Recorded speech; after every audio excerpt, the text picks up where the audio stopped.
Ron Rivera might be the biggest winner from Washington Commanders OTA practice number 2 in front of the media. I'll tell you about that and more right now on Locked On Commanders. Your daily podcast on the Washington Commanders, part of the Locked On Podcast Network. Your team every day.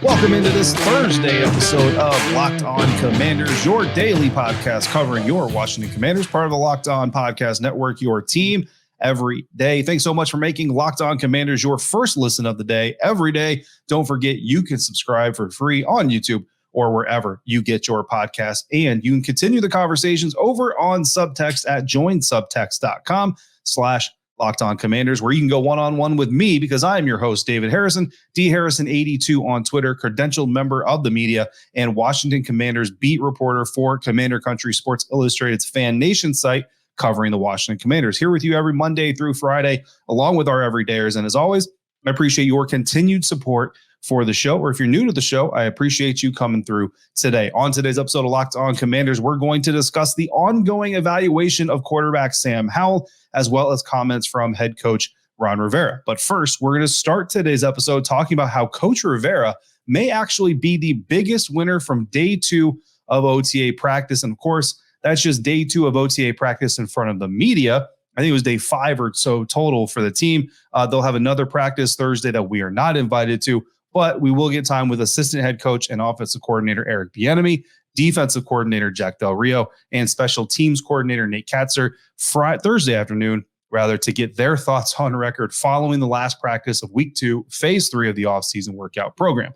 But sticking to Wednesday's observation, Rivera may be the big winner because the standouts from practice include 2 of his draft picks. In fact, it's both his first and second round picks, defensive backs Emmanuel Forbes and Quan Martin, starting with Emmanuel Forbes. We've seen him now work inside.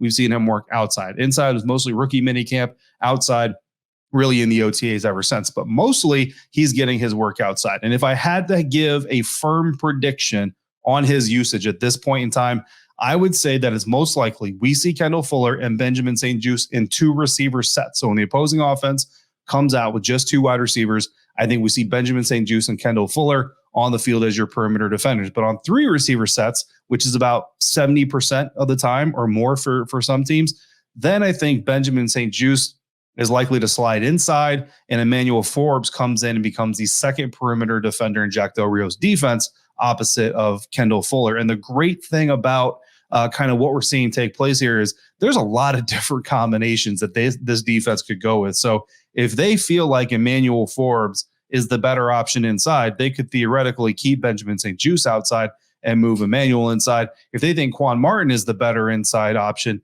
then they could just bring Quan Martin onto the field. So it's really interesting to kind of see all the dynamics of what they're doing. But that's just watching from where each guy is lining up in 7-on-7s and 11-on-11 drills here in these first 2 OTA practices that we got to see. 2 or 3 more practices coming up next week that we'll get to see. That third one is kind of up in the air. Maybe we'll get to see that or not. But speaking of the usage of Emmanuel Forbes and of Quan Martin, before practice, we did have a press conference with head coach Ron Rivera. And during that, he did tell us, quote, "It's been interesting to watch it because for the most part, we've moved those 3 guys around.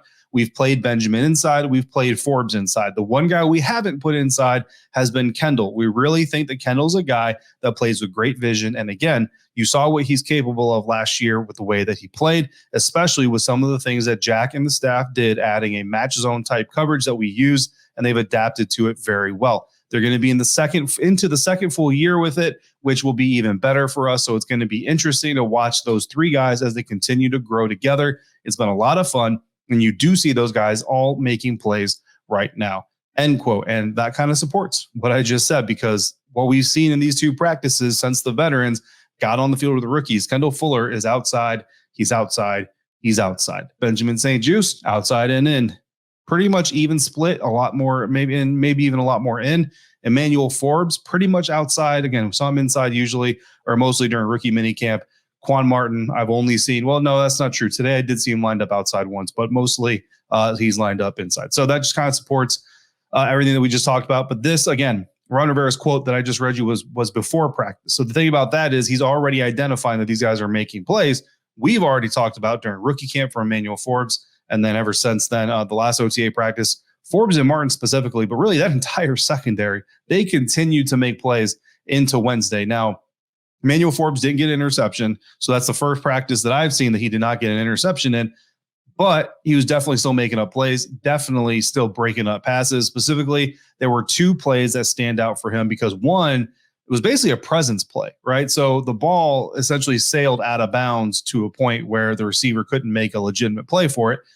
The ball sailed out of bounds because the quarterback had to get it over Emmanuel Forbes and out in front enough that Emmanuel couldn't make a play on it. Because of that factor, the ball goes out of bounds. Emmanuel Forbes is again, he's the catalyst there, right? So that's just a presence play. That's just kind of what his presence on the field can do to an opposing quarterback. Then on the other play that comes out, it's a comeback route to Jahan Dotson. They're in that match zone that Ron Rivera was kind of talking about. Howell fires a ball. It's accurate. It's on time. If anything, maybe Jahan could have come back to it a little bit, but that's a little ticky-tacky, right? But Forbes, not only does he break up the pass, but he does it from behind Jahan Dotson. Now, he literally reaches from behind him to in front of Jahan Dotson's body and gets his hands on the ball to break it up. And typically when you see that kind of a play, it's almost like the defender is like climbing on the receiver's back, right? But that's not what happened in this play. Instead, Emmanuel just used that length and got in front of Jahan Dotson enough to get that ball out of there. So it was very impressive and a really intelligent use of those athletic characteristics that Emmanuel Forbes has. So again, some solid plays there, but that wasn't all that was happening on the field. Defensive back Quan Martin also made some really solid plays on Wednesday, showing range, showing instinct, and showing IQ, particularly on one play. Dropped into zone again, one of those match zones that Rivera was describing, had an outside zone. He's in his zone, but he read a route coming from inside of his zone from the right side of the field of the defensive formation to the left, and sees the route coming, sees the quarterback kind of register it, breaks on it, gets his hands on the ball before the receiver can, deflects it away from the receiver, and new linebacker Cody Barton ends up coming down with the interception. It happened pretty much right in front of me. It was just an impressive play to watch unfold. Very happy myself that I was just happened to be watching Quan Martin on that play and got to see it kind of unfold as it went down. So a good bunch of solid plays by these new defenders, because again, Cody Barton, a new defender too, head up, attentive, going for the ball, making a play, flashing a lot of IQ in the process from these defensive backs specifically. Speaking of Barton, there were also some really good pass rush moves on the field Wednesday. Specifically, John Allen, the defensive lineman, you know him, you love him. Linebacker David Mayo had two of probably the most impressive pass rush snaps that I've seen so far here in these OTAs to blow up two plays before they ever even had a chance. I mean, again, you have to take it with a grain of salt because the offensive line, there's no pads. You can't really get a grip on anybody and do all those things. But still very impressive get off, very impressive penetration to see from those guys. So Ron Rivera's new additions certainly looking good, and in the process making him look a little smarter, right? Anybody who's still questioning why he was drafting these guys, it looks pretty good. The defense looks pretty good, I got to tell you. So we'll see if it continues on into June as we turn the calendar over, and then, of course, come back in August and preseason, see how it looks against live competition. That's obviously where the biggest part of these evaluations is going to go. So I know we want to hear that a quarterback, Sam Howell, is doing well, every rep and all that stuff, but to be honest, if the defense doesn't win any reps, doesn't win any series, that's a huge problem. That's not a reason for celebration. So the good news is the defense did have some really bright moments, but the offense also got some wins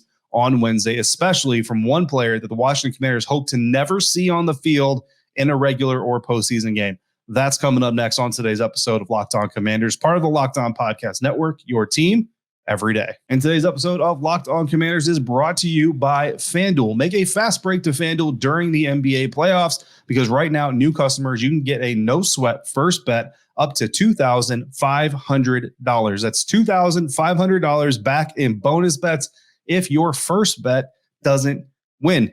The NBA Finals matchup is set, and Thursday night, tonight, if you're watching this on the day that it drops, Miami Heat, the Denver Nuggets are going to battle on Thursday night for Game 1 as they try to figure out who the best team in the association is this season. Heading into Game 1, the Nuggets are favored by 9 points, and they're minus 390 favorites on the money line. Meanwhile, Denver is also minus 450 favorites to win the whole thing. If you think the Heat can pull off the upset right now, a $100 bet to do so can get you $330 if they make it happen. There's no better place to bet on all the playoff action than at America's #1 sportsbook. Visit FanDuel.com/lockedon and get a no-sweat first bet up to $2,500.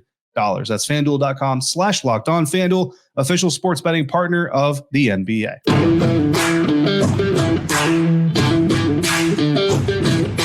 Thanks again for making Locked On Commanders your first listen or your first view today and every day. Tomorrow, everydayers, we are back to Ashburn for press conference with the three coordinators. So I'll be back on Friday's episode to go over the highlights from what they had to say on Thursday. Continuing on today, however, we're looking at our second standout. Now, listen, I'm not doing winners and losers during OTAs and stuff because the negatives, like I kind of said with Sam Howell, they got to be taken with a grain of salt, right? So I don't really refer to anybody here as losers. We're all trying to learn out here, right? So I call them standout players. Our second standout player is we're on our second one, first of all, because Emmanuel Forbes and Quan Martin, just to be clear, we're one. That's a 2-for-1 deal. They're both the standouts, and really Ron Rivera probably taking a victory lap for that one. But our second standout from the second day of OTA practices that the media got to see is quarterback Jacoby Brissett. Now, everydayers, you know this because we've discussed this before, but I've been very impressed with what I've seen out of this veteran quarterback. And it's not just the arm talent either, although the arm talent is very real. It's very live.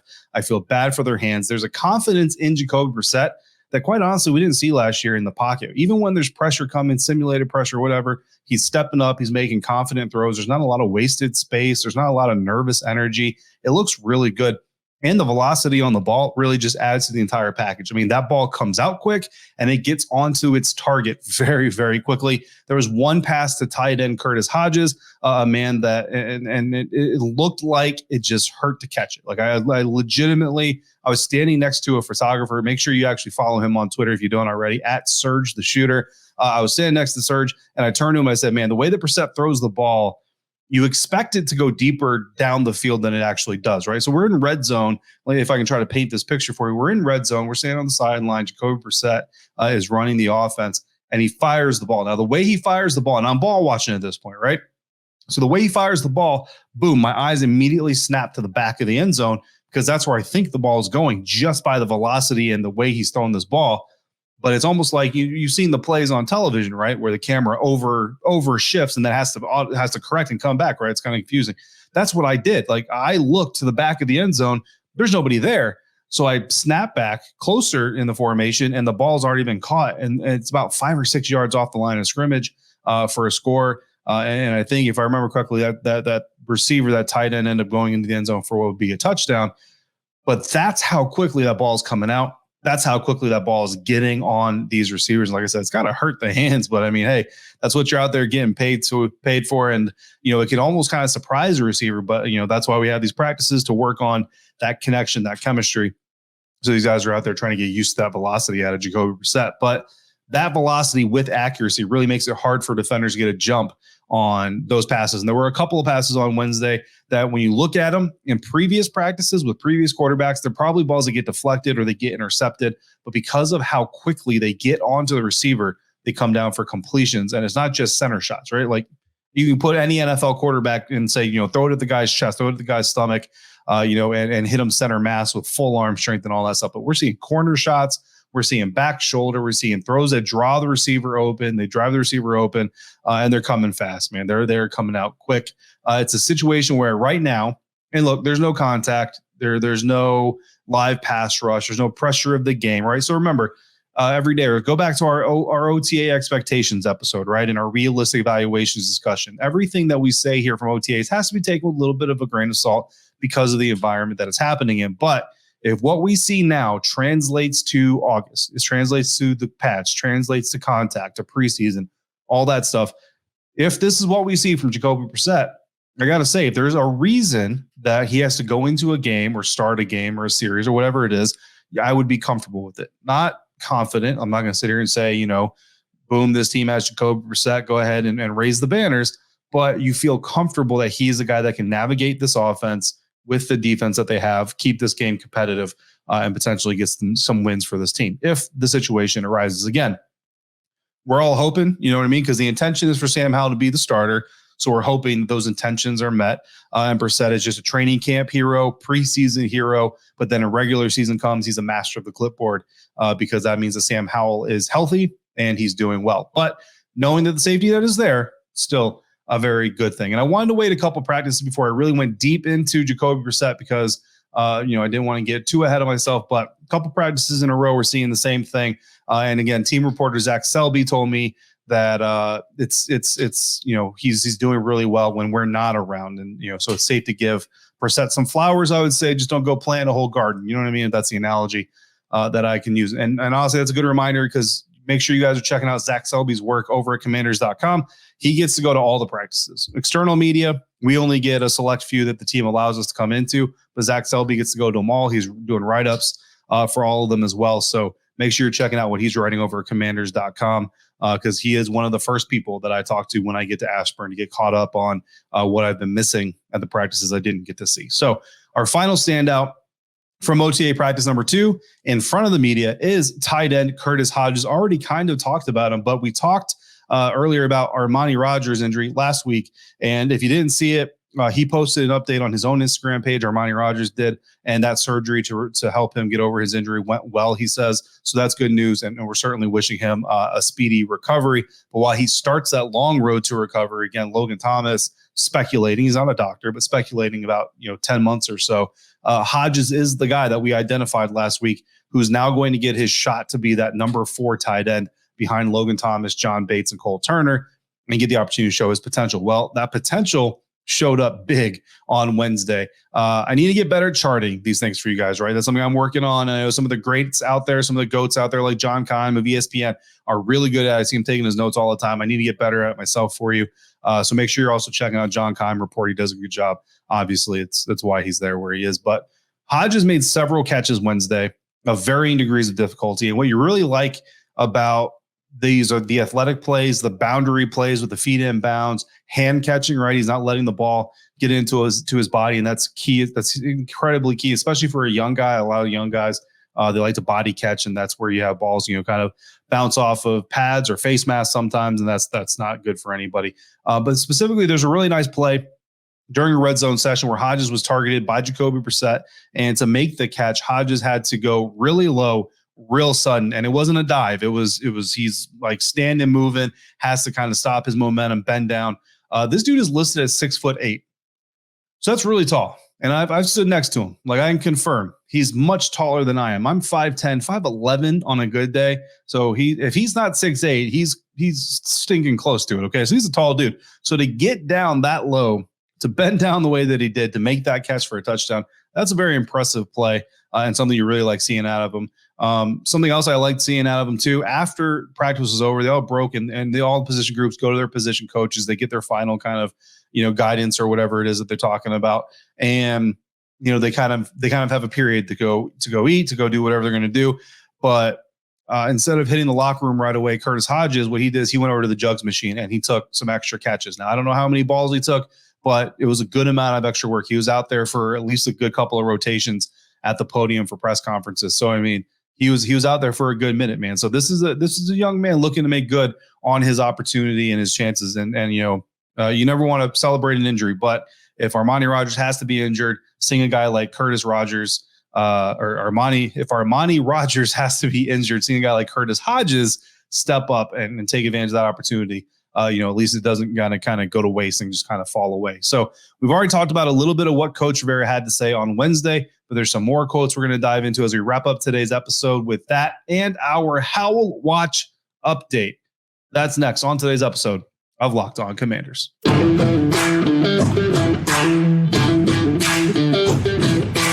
It is time for our Howell Watch segment and some observations from Ron Rivera's press conference from before the practice. This Howell Watch segment, something I just kind of came up with today. I want to start doing it. Basically, every time we get out to practice, we'll do a Howell Watch update, because I was kind of thinking about it, and he could kind of be one of my standout players from every practice. And that's kind of cheaping out on you guys. You know what I mean? Like, I don't want to come through and like, oh, Sam Howell again, standout player. But we're all interested in what Sam Howell is doing. Obviously, I'm watching him out there, and I'm taking notes on what's happening with him. So instead of, having to measure out how many times I make Sam Howell a focus, and you go, maybe a week or two, especially during like training camp, before, I kind of give you an update, I figure let's just make this thing daily, man. Let's make it a Howell Watch. I've got some perhaps cute little ideas to go with it. We'll see if I can execute it. We'll see how it goes. We'll see, and let me know if you guys like it. But So our first Howell watch today, right? So Sam Howell has had some really good practices, bottom line, right? Unfortunately, his cleanness practices have not come in front of the media. And I don't think that has, I think that's a coincidence. I don't think he's getting nervous in front of the media or anything like that. But when we've been there have been certainly some highs and some lows. But that's what you should expect from a young quarterback, right? The key is you don't want to see the same lows over and over and over and over again. You want to see those lows eventually turn into highs or just avoiding the lows altogether. Even last year with the veterans, though, we saw some lows and we saw some of those lows get repeated. So even if this young guy kind of repeats some of these mistakes, we're going to give him a little bit of a break because he is so young and just kind of in the learning stages of this thing. But so far from Sam Howell, honestly, like you see a mistake, you don't typically see that same mistake made again. But for those of you who are hearing a little bit of an up and down vibe, a good friend of mine in sports media, Evan Klosky from WTSP 10 Tampa Bay, he recently said that getting mad at a quarterback in May is like getting mad at a pitcher during spring training. It just doesn't make sense. And I agree with him. I think that's a very, very accurate analogy. So if you're a baseball fan and a football fan, you get it. If you're not a baseball fan, hopefully you still get it. If you don't, go ask a baseball fan. They'll explain it to you. So take the bad with a grain of salt. But if there's learning happening, if there's positives happening, you definitely want to take those. And I'm not saying just run to the bank with them and make Sam Howell the first quarterback drafted in your fantasy, lineup or anything like that. But we wouldn't have OTAs, we wouldn't have training camp, we wouldn't have preseason if players didn't need to learn, grow, develop, and do all these things. So that's what Sam Howell is going through. But the good news is, with some of those mistakes that we do see from time to time, we see a lot of nice passes, man. And we're also seeing a lot of good activity. So I saw a tweet from Mitch Tisler of NBC Sports Washington on Twitter at Mitch Tisler. Make sure you're giving him a follow. And it described it gave a really good description rather of some of the up and downs that we're seeing from Sam Howell right now. Had a great throw in the slot to Zion Bowens going up against cornerback DJ Sturgis. And Howell put it in the exact right spot. Like DJ Sturgis was in coverage. Like he had good coverage on Bowens, but because of where Howell put the ball and with the speed that he put on the ball, Sturgis could do nothing about it. Like Bowens came down with the catch and there was nothing Sturgis could do. I mean, again, he's going to go back and his coach is going to tell him, bro, you did the right thing. It was just a better throw. Like, you know what I mean? Like at the end of the day, they just made the better play. And sometimes that's all there is to it. So that's the kind of throw you want to see from Sam Howell, right? But then he throws a curl route to Terry McLaurin into double coverage. Should have been intercepted, could have been intercepted. Luckily, it wasn't intercepted, and that will happen sometimes too. But you see that kind of a throw. Now, very next snap, he doesn't try to make it up. He doesn't try to force it to Terry to get him a ball. No, he throws a dime to tight end Curtis Hodges on the sideline. So you again, some of that up and down, but that good, man, that up, it's high up there. So time will tell. But I will tell you this, that the bounce back from Sam Howell, when he makes some mistakes, that's the first thing I'm watching for is that bounce back. It's very, very impressive, and it's better than what we've previously seen here in recent times. So we just got to let him get the bad lessons learned and out of the way and trust that Eric Bieniemy, the other leaders in the locker room, Terry McLaurin's, all the stuff, Coach Rivera, and in his own desire to get better and win are going to win out. So that's our Howell watch for this practice. Again, some ups, some downs, but some really good ups, and the downs, they're easily fixable. So we'll do that every time we're out there, which is 2 or 3 times next week. Again, there might be 3 practices, there might only be 2, but either way, whether it's 2, whether it's 3, we'll have Howell watches for those days as well. So come back for that. I've got a fun idea, like I said, for this segment if I can get it executed properly. We'll see what I can do this weekend. Speaking of lessons learned, there's a really cool 5 or 6 snap series that I want to share with you all on Friday involving assistant head coach and offensive coordinator Eric Bieniemy. And I want to ask him about that series tomorrow. So come back for that. But in the meantime, Ron Rivera talked about his quarterback and his new coach and coordinator prior to practice on Wednesday. And about Howell, he said, the quote, "The difference I'm really seeing is from when he first got started, when we began OTAs, to where he is now, the way he handles things, his command in terms of the things that he's doing. One of the things that we're doing, it's something we had done way back when I was in Chicago, but we mic Sam up so we can listen to him. The way he's handling the huddle calls, how he's handling things at the line of scrimmage, it's given us a lot of insight into that. It's real interesting to watch the way you can see him stepping into the huddle. He's taking charge, taking command, and it's one of the things that when you listen to Eric, he'll tell the quarterback, hey, you got to take charge. You're starting to see that. Now, talking about the mic'd up thing, that's an interesting idea. That's not something I've ever heard of before, but something that Ron, again, says he has experience from Chicago with.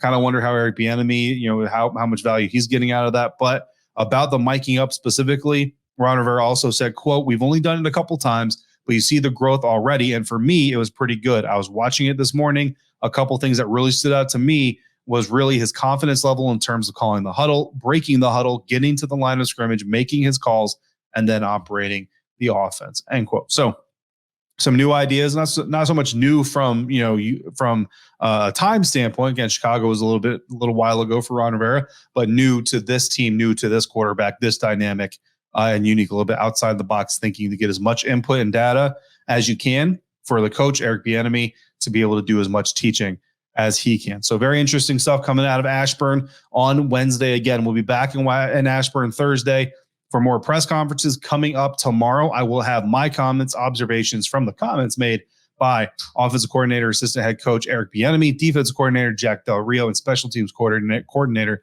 Nate Katzer. In the meantime, if you have questions or comments, just throw them in the live chat, YouTube comments, on Twitter. Email me at lockedoncommanders@gmail.com or send them directly to me via Subtext. As always, thank you so much for making Locked On Commanders your first listen of the day.